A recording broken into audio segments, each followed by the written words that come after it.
Salut tout le monde! Donc aujourd'hui, on va s'intéresser à la maîtrise au Canada.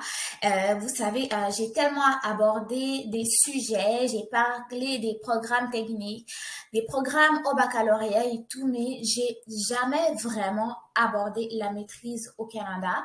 Et c'est de ça donc qu'on va parler aujourd'hui et dans cette vidéo. Donc pour mieux comprendre ou avoir une petite idée sur la maîtrise au Canada, en fait, je vous invite à regarder cette vidéo jusqu'à la fin parce que j'ai vraiment mis l'essentiel là-dessus, ok? Donc, c'est parti. Donc, ce que vous devez savoir, en fait, c'est que la maîtrise au Canada, ici, en fait, elle fait partie du deuxième cycle, ok? Le premier cycle, donc, c'est le baccalauréat et les certificats, alors que le deuxième cycle, ça va être vraiment la maîtrise et le DESS. Pour le j'ai déjà fait une vidéo là-dessus que je vous inviterai d'ailleurs à aller regarder si vous ne l'avez pas encore regardé et que vous êtes intéressé par ce programme-là, ok?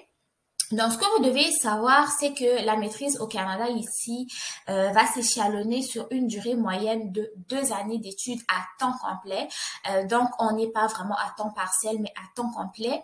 Et ce que vous devez savoir, c'est que au Canada, en fait, il existe deux types de maîtrise. Donc, on a la maîtrise avec mémoire et la maîtrise donc sans mémoire, ok? Donc, la maîtrise avec mémoire, elle est aussi appelée maîtrise mémoire création. Ça va être un type de maîtrise qui va viser principalement à développer chez l'étudiant des aptitudes à la recherche ou à la recherche-création, ok? Donc, vous faites des recherches sur un sujet ou simplement vous faites de la recherche et aussi de la création, ok? Donc, cette maîtrise-là qui va vous permettre d'avoir des aptitudes en recherche ou en recherche-création, en fait, il pourrait en fait vous conduire, ok, éventuellement à entreprendre un programme de troisième cycle qui est un programme donc de doctorat, ok. Donc ces deux types de maîtrise-là peuvent vous donner la possibilité de poursuivre jusqu'au doctorat, le doctorat qui est le troisième cycle, ok. Donc là, nous venons de parler de la maîtrise avec mémoire. Maintenant, on va aller à la maîtrise sans mémoire, ok? La maîtrise sans mémoire, en fait, va être aussi appelée maîtrise professionnelle et c'est la maîtrise, donc, qui va vous permettre d'approfondir les connaissances théoriques que vous aurez acquises donc dans votre discipline ou dans une discipline connexe, ok? Discipline, par exemple, tu as fait une maîtrise en sciences infirmières, tu as fait un baccalauréat plutôt en sciences infirmières et tu fais une maîtrise en sciences infirmières, elle va te permettre de peaufiner des connaissances que tu as eues dans cette discipline-là ou de peaufiner des connaissances que tu auras dans une autre discipline qui est semblable, ok? Donc, ils ont dit, et au Canada, en fait, que ce soit pour une formation pratique en milieu de travail ou lors des stages, des travaux dirigés ou des travaux de recherche, intervention, ok? Donc, elle s'acquiert de plusieurs manières. Soit vous allez avoir votre maîtrise dans une formation pratique, vous travaillez, ok? Donc, vous êtes déjà sur le marché du travail, vous allez faire votre maîtrise d'une façon pratique déjà sur le milieu. Ou vous allez le faire pendant des stages, vous allez réaliser des stages, vous allez faire, pourquoi pas, des travaux dirigés qu'on appelle des TPOPI ou des travaux de recherche, ok? Recherche, intervention. Donc, vous faites des recherches et vous intervenez, comme on dit, professionnel. Donc là, nous sommes vraiment sur le marché du travail. On acquiert des compétences pour les mettre en pratique ou bien on pratique ce que nous sommes en train d'apprendre. Okay? Donc, vous avez des connaissances théoriques et vous venez les peaufiner sur le marché du travail. Maintenant, vous devez savoir que il y a le DESS. Le DESS, en fait, je l'ai déjà abordé d'une façon individuelle dans une autre vidéo, mais j'ai quand même voulu l'ajouter sur cette vidéo-là qui parlait donc de la maîtrise. Donc, vous savez que le DSS est québécois ici. Ça va être un programme de deuxième cycle, c'est-à-dire même après le baccalauréat. Et lui va avoir une durée de 1 an à temps complet, 1 an qui équivaut à 2 sessions. Et donc, la formation aussi va vous permettre de perfectionner des connaissances que vous avez acquis au baccalauréat si vous ne voulez pas faire 2 ans de maîtrise avec mémoire, sans mémoire, pardon, ou si vous n'avez pas l'intention de poursuivre des études plus tard au doctorat, donc optez pour une maîtrise avec mémoire ou maîtrise recherche-création, ok? Donc ça, c'était un peu la différence du DESS. Pour le DESS, la formation est de 1 année. Elle vous donne aussi accès au permis d'études, mais c'est très, très rare dans le sens où les personnes qui vont principalement au DESS, c'est les personnes qui ont déjà un baccalauréat ou son équivalent canadien parce que lui, il sert vraiment à perfectionner les connaissances et la plupart des personnes qui vont y aller, c'est des personnes qui sont déjà sur le marché du travail, les personnes qui travaillent déjà dans un certain domaine et qui veulent avoir des connaissances supplémentaires, ok? Donc ça va être la particularité du DESS. D'ailleurs, pour les personnes qui sont des consultants en immigration, je pense qu'ils font un DESS au niveau de l'Université de Montréal, ok? Donc, c'est ça.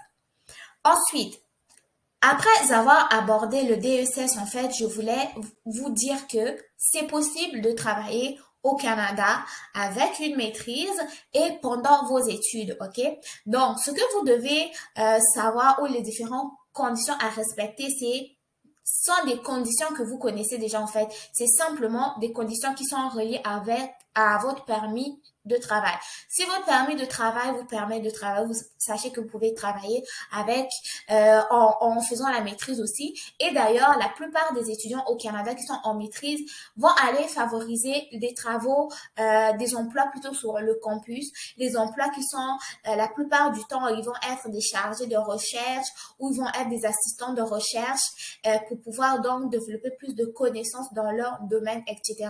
Sinon, vous pouvez aussi faire des emplois comme tout le monde. Vous pouvez travailler dans la restauration, vous pouvez travailler n'importe où vous voulez, mais si vous êtes déjà en maîtrise, moi, je vous recommanderais vraiment de trouver des emplois qui sont reliés avec votre profession pour pouvoir développer plus de connaissances. Une fois votre diplôme terminé, vous allez être à l'aise sur le marché de l'emploi parce que vous avez déjà eu à travailler dedans pendant votre formation et notamment lors des entrevues, vous allez vraiment avoir le discours qui est rapide. Vous allez en fait savoir comment vous vendre, vous allez savoir comment vous défendre, ok? Donc, c'était un peu ça. Oui, vous pouvez travailler pendant votre maîtrise, tout comme vous pouvez travailler pendant votre baccalauréat, tout comme vous pouvez travailler avec votre technique. Ce qui est important, c'est respecter les conditions qui sont reliées avec votre permis d'études, qui est celui de travailler 20 heures par semaine pendant vos études et 40 heures et voire plus pendant les congés, ok? Donc, ça, c'est important à savoir.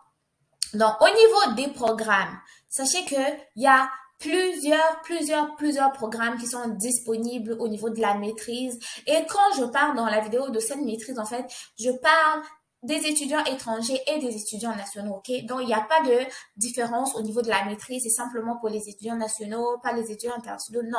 Quand je parle de cette maîtrise-là, c'est la maîtrise en général. Et sachez que il y a plusieurs programmes qui sont disponibles au niveau de la maîtrise. Il y a l'administration, il y a l'actuariat, il y a la santé, il y a l'éducation, il y a, je sais pas, comment on dit, il y a la comptabilité, il y a la musique, il y a plusieurs programmes. En fait, je pouvais pas tous les citer, je pouvais pas tous les lister, mais ce que vous devez savoir, c'est simplement vous assurer que lorsque vous faites la maîtrise, vous savez que soit vous avez opté pour une maîtrise avec recherche ou une maîtrise sans recherche, parce que si vous faites une maîtrise avec recherche, ça va vous demander de vous trouver des directeurs de recherche, ok? Des directeurs de recherche, ça c'est très important pour pouvoir vous guider donc lors de votre vers l'acheminement de votre maîtrise en fait. Parce que sans directeur de recherche, où va-t-on? Où va-t-on?